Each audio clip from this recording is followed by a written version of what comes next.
Hello, and welcome to another episode of the Good Hearted Podcast. I just want to warn you right out the gate, I'm feeling a little feisty today. Today's topic kind of has me a little worked up, a little excited. So if my energy gets up here, I do apologize in advance. But I feel like this is something that is so important to talk about. And I just feel like it's important to talk about this. So I guess I might as well just get right into it, right? So today I want to talk about when self care is not enough and the difference between self care that has become a buzzword and actually taking care of yourself. In past episodes, I've talked about self care, and I always try to talk about it through the lens of what is actually going to help you do the inner work and actually take care of yourself. But self care as the culture has become something so different from that. And I'm sorry if I ever have suggested something that was kind of a quick fix or a band-aid. Like, that is not my intention when I talk about self-care. So anyway, let's just get right into it. So when I think of self-care, I feel like it is very different than what is kind of mainstream and talked about regularly by our culture these days. When I hear, moms or women in general talking about self-care, they're talking about going to Target, getting their nails done, taking a bubble bath, like something like that. And while those things can be a way to take care of yourself, that is not self care. I just want to come out and say it. That is not self care.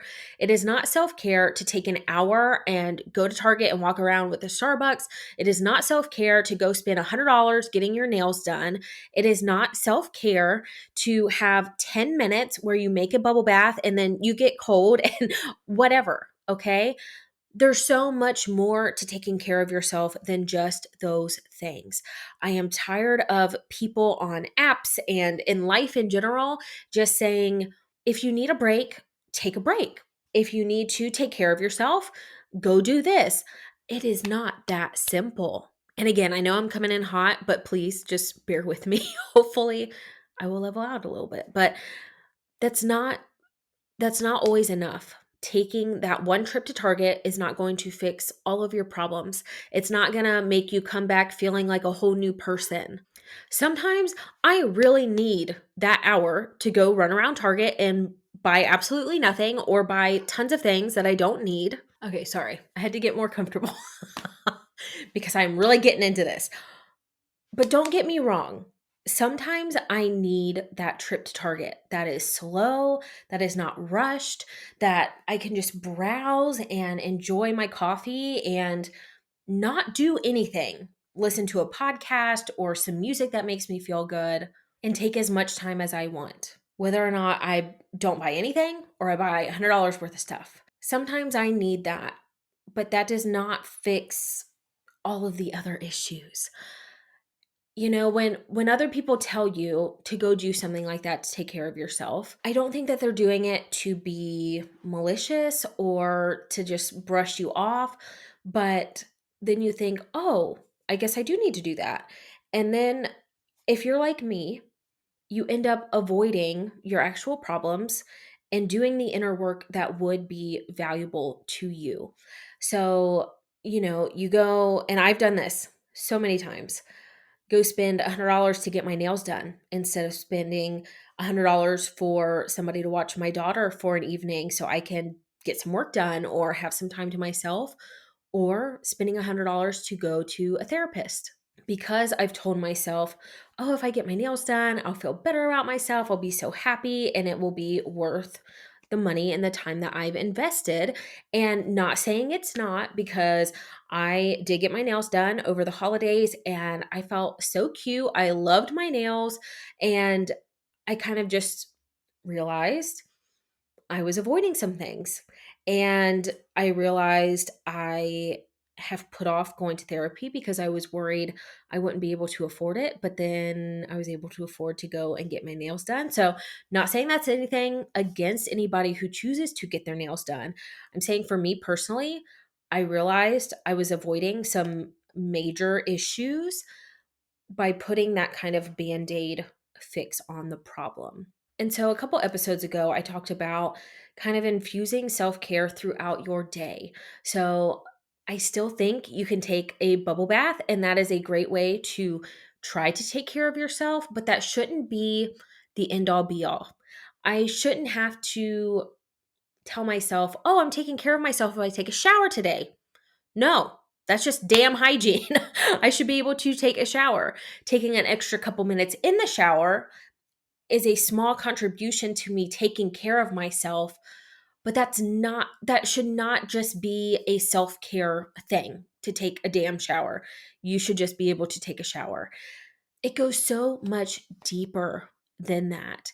And so I guess I just wanted to talk about some ways that you can actually take care of yourself that is not just surface level, because it just doesn't work. It doesn't cut it sometimes. Sometimes it does. Sometimes just taking that little break can really make you feel refreshed and motivated and just feel a little bit better. But a lot of times you can just end up avoiding the actual work that needs to be done and things that you could really do to take care of yourself. And so please hear me. I am not telling you you cannot do a face mask or go to Target or do any of those things that you enjoy. I think you should keep doing those, but you should also be actively paying attention to the deeper level, just going a couple steps deeper. I just did this last night. I told Dylan, I was like, I need a break. I need to get out of the house. And I ended up going out and buying some things we didn't really need.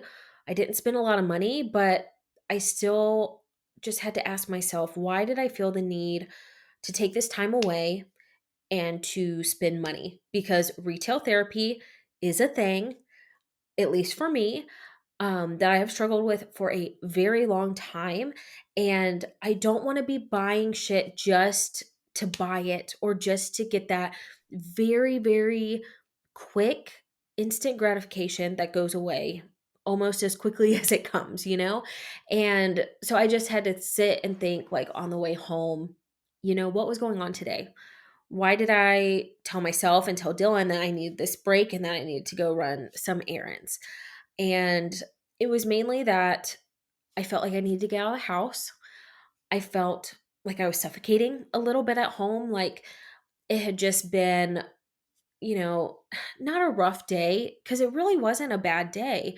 But we're potty training Harper and she had a couple accidents and, the dog was getting on my nerves. And so it just felt like I needed to just not be in my house for a couple minutes. And I kid you not, before I even got to my first stop, I was missing Dylan and Harper. And I was like, what is going on? Like, what is my mind? What is wrong? And so that's when I realized taking a trip to Target is not going to fix the issues. What is going to fix the issues? What's going on? Like, what was frustrating me about today? What can I do tomorrow to make it better? Just working a little bit deeper.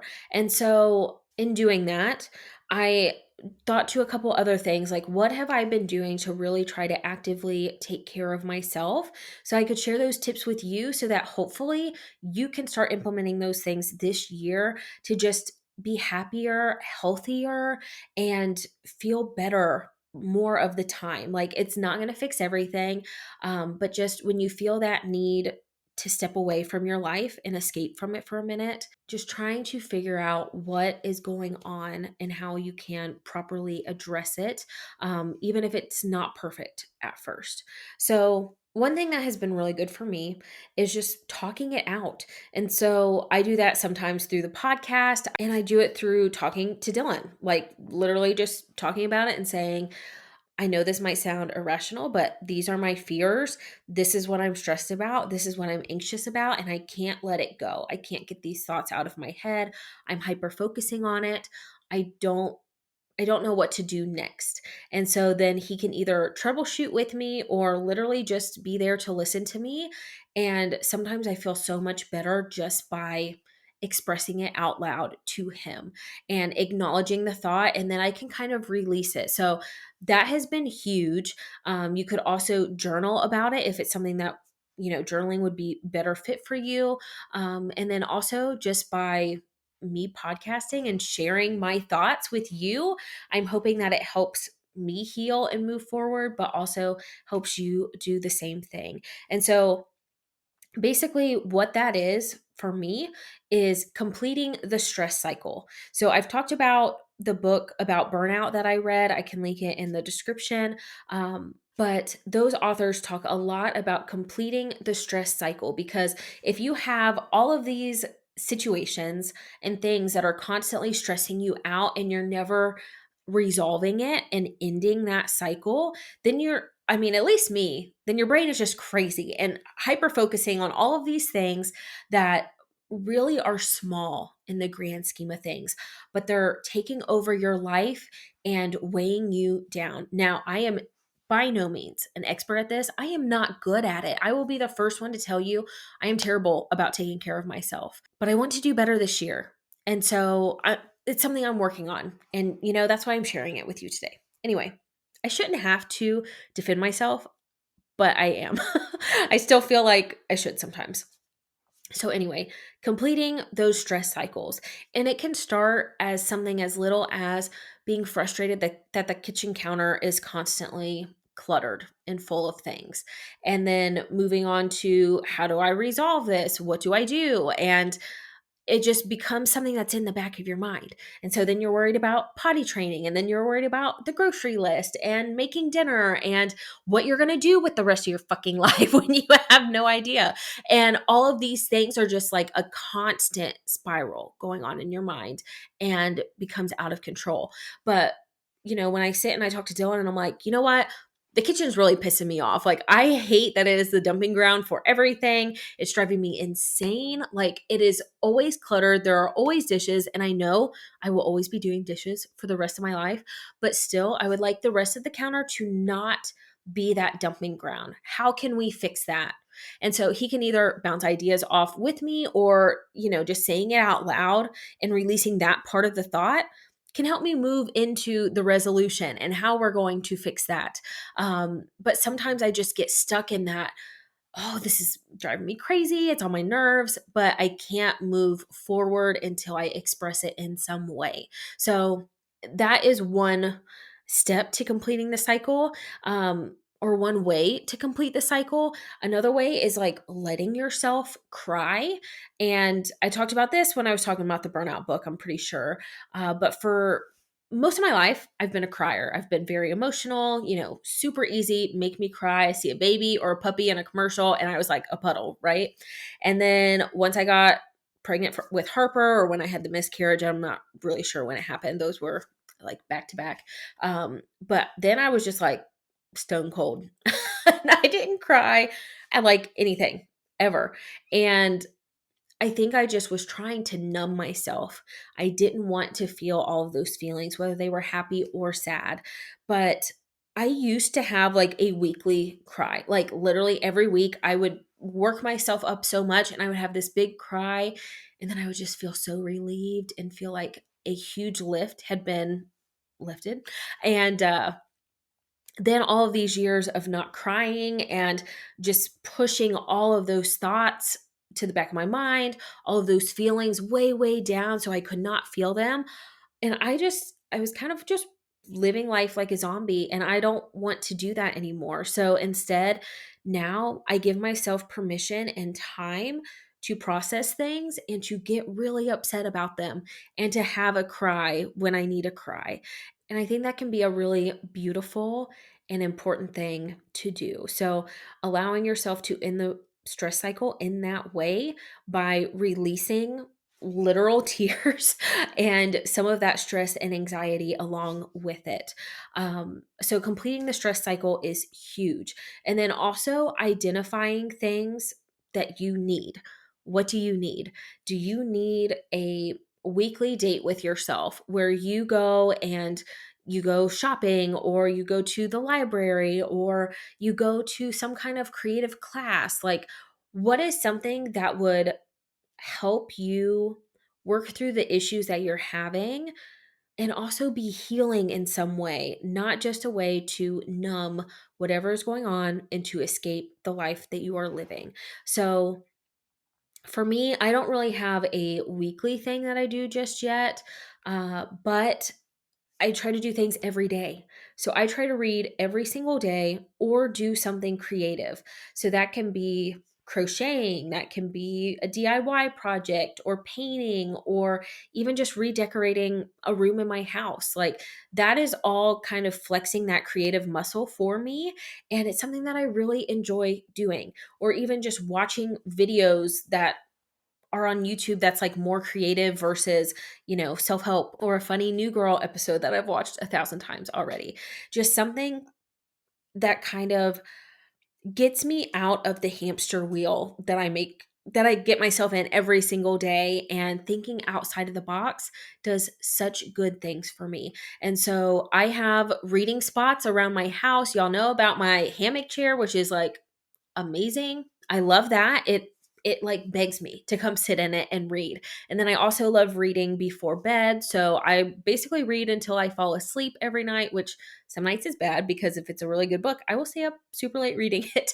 But I don't really start my morning off reading. It's kind of my treat in the middle and the end of the day when I am feeling a little burnt out or just like I need a break. And that's just really good for me. I don't spend money doing it. I don't feel like I've wasted my time doing it. I don't feel like I'm avoiding my problems. It's just a little treat for me. And then I also keep crochet projects around the house. So I normally try to just work on one project at a time. But I do have extra yarn if I'm just like, because sometimes I get over working on the same project. I don't know if you're like that, but I will literally, like, I had a blanket yesterday that I finally finished. It has been sitting almost done for like at least 2 weeks. And I'm telling you, it will be years sometimes before I finish one damn project, which is something I need to probably dig into and figure out why. But anyway, so I sat down yesterday and I finished that project and I felt so good about it. But then I had another project that I had already worked on. And so I just like to have options. I like to be able to bounce between things. And then, like, lately, I've been into some DIY projects, making things for around the house. And those things I will save for when I have more time. So I will either tell Dylan, like, hey, this is something I'm excited about, something I want to do. So you hang out with Harper tonight. I'm going to work on my projects this evening. Or if somebody's keeping Harper during the day for me, I might spend a couple hours doing it during the day. And it doesn't have to feel rushed. Like I have to get it done in her nap time, if that makes sense. So doing something creative has been huge for me. A lot of times I will, especially like when I've been painting lately, I can kind of think through the web of thoughts that are in my mind and try to, take any of those nagging things and try to resolve them as I'm doing something creative. And that seems to really help me a lot. And then another thing that has been really good for me, and I'm hoping to continue working on, is identifying areas in my life where I need help and then finding out how to get help with it. So, this could be implementing a new system around the house, just like I was talking about my kitchen counter being cluttered. It is still very cluttered, but I am constantly trying to come up with ways of eliminating problem areas in the house so that I don't get so mad because my house gets out of order because people live here. So coming up with systems at home, finding out how people can help you at work or at home, actually counting on my family to help out with Harper and to just express when I need help, and not trying to take advantage of them, but just saying, hey, if you're saying you want to help, I'm ready for your help now. Just taking advantage of that, asking Dylan for help around the house or with certain things, or if I have had a rough day, just saying, can you be in charge of dinner tonight? Even though it's usually McDonald's when he's in charge of dinner, but like, I don't even care because it's just not on me. Just recognizing, maybe this one thing is going to push me over the edge. And I've just got a lot of things that are pending and open and things that I'm juggling. And I just need somebody to take this one thing off of my plate. So asking for help, I think, is amazing. And it is so hard to do. It is so hard to do. And I have been trying to get set up it's hard to ask people. It's hard to not feel guilty for not being able to accomplish those things by yourself. But I promise most people really want to help you. And if they don't, they will never offer you their help again. So you'll be fine. But also getting professional help and being able to see some kind of therapist, I think will be huge for you and for me. So I know that therapy is a huge privilege. And I have been trying for the past 2 years to figure out my insurance and who the hell takes it and getting on somebody's books. Like, I literally called some therapists over kind of the break between well, in December, basically, in between Christmas and New Year's, which I figured a lot of people would be out. But I finally heard back from a couple of them. And one of the girls literally said that she did not have an evening opening for the next year. The next year. And that's incredible. I'm so glad that she's helping so many people, but I keep hitting roadblocks like that have kept me from being able to actually get in a therapist's damn chair. So if you have struggled with something like that, you are not alone. I know a lot of people are like, just call, just get it taken care of, just do it. And it can be so overwhelming when you feel like you keep asking for help and you keep trying to do all the things. And it's just so much harder than it should be. It should not be so hard to get therapy in America. And I know that there's a lot of online options, but a lot of those are not affordable for people. And so if you've been trying to find help and you haven't been able to get it easily, I totally understand where you're coming from. And I just want to validate those feelings that you still deserve to get help and to have a therapist if that's something that you can afford and invest in. But, you know, your girl's had issues getting into a therapist too. So I understand that it can be a little rough sometimes. And it's scary to make that call or to write that email. I even last night I was talking to Dylan. I finally got my first therapy session scheduled. So I think it will be a consultation to kind of get to know the therapist. And so I'm really hoping that it goes well and that I feel, I feel the good vibes. I feel a connection there. I feel comfortable basically because I was talking to Dylan and I was like, I am very happy to have the opportunity to go to therapy, but I am also scared shitless. Like, I am so nervous about everything. I have never been able to be completely transparent with one person. I think Dylan now knows all of my secrets, but like, not even secrets and like something I would keep from him, but just those things from your past that are really, really hard to talk about. And I just have no idea where therapy is going to take me. I really hope that it leads me down a road of healing, but I know before that, I'm going to have to break down a lot of stuff and face a lot of things that I have been avoiding for most of my life. Um, and that's scary. That's scary as hell.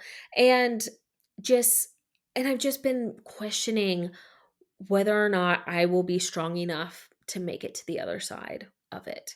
And I know that this is going to be a really, really good way to take care of myself, but it doesn't mean it's not scary and nerve wracking. And it will be so much better than me just taking a bubble bath, which I can't even take a bath in our tub. But I know it is so important to do the inner work.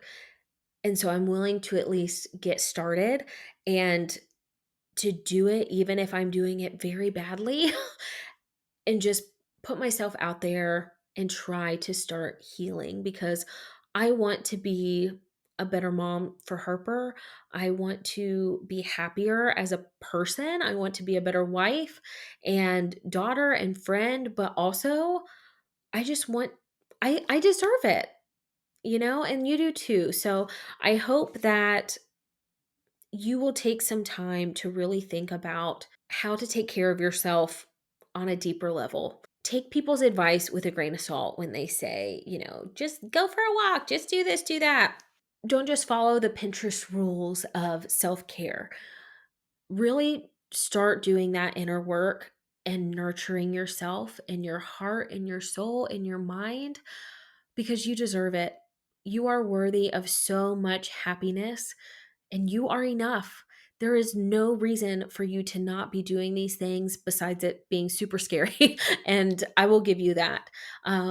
but I believe in you. I believe that you are strong enough to get through this, and I am going to go through it right alongside you, and I will probably be tripping and doing the Bambi splits the whole way. But I'm just I'm I'm really looking forward to putting myself first this year. For most of my life, I have thought that I need to be last or definitely after my friends and family, and now I'm realizing all of that time putting myself last has made me tired and jaded and stressed and anxious. And then I'm not a very good human. I'm not very happy. I'm not in a good mood very often. And there just needs to be a change. So I hope that this year you will decide to put yourself first as well and really take some time to be intentional with yourself and take care of yourself because you deserve it. So thank you so much for watching today's video. If you enjoyed it, please be sure to like and subscribe, and I will see you in my next one.